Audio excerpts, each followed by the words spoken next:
দেশে বইছে নির্বাচনী হাওয়া। এর মধ্যে জামায়াত নেতৃত্বাধীন ১১ দলীয় জোট থেকে বের হয়ে যাওয়ার ঘোষণা দিয়েছে চরমনায় পীরের দল ইসলামী আন্দোলন বাংলাদেশ। তবে হুট করেই এরকম বড় সিদ্ধান্ত নেয়নি দলটি। এর কারণ জানতে ফিরে যেতে হবে ১ মাস আগে।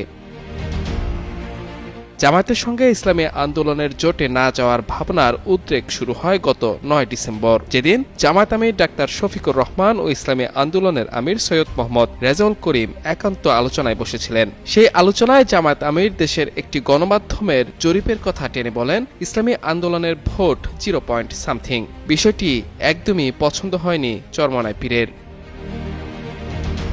জামায়াত আমিরের কথা সরাসরি অপমান হিসেবে নেন ইসলামী আন্দোলনের জ্যেষ্ঠ যুগ্ম মহাসচিব ও মুখপাত্র গাজী আতাউর রহমান। মূলত এরপর থেকেই বিকল্প চিন্তা শুরু করে ইসলামী আন্দোলন। শেষ পর্যন্ত ১ মাসেরও বেশি সময় পর ১৬ জানুয়ারি বিকেলে পল্টনে দলের কেন্দ্রীয় কার্যালয়ে আয়োজিত সংবাদ সম্মেলনে জামায়াতের সঙ্গে জোটে না থাকার বিষয়টি স্পষ্ট করেন গাজী আতাউর রহমান।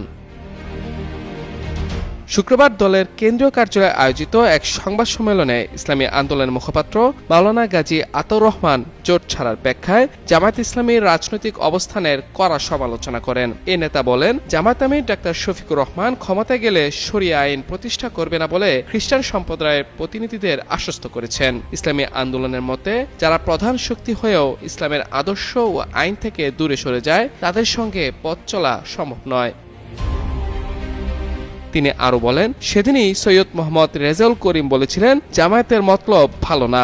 শেষ পর্যন্ত তাই সত্যি হলো। যদিও সংবাদ সম্মেলনে জোটে না থাকার কারণ হিসেবে ইসলামী আন্দোলন জানিয়েছে ইসলামের পথ থেকে সরে গেছে জামায়াত, তবে নেটিজেনরা বলছেন আসন সংখ্যা নিয়ে মীমাংসা না হয় এখন জামায়াতের নীতি নিয়ে প্রশ্ন তুলছে চরমনায় পীরের দল।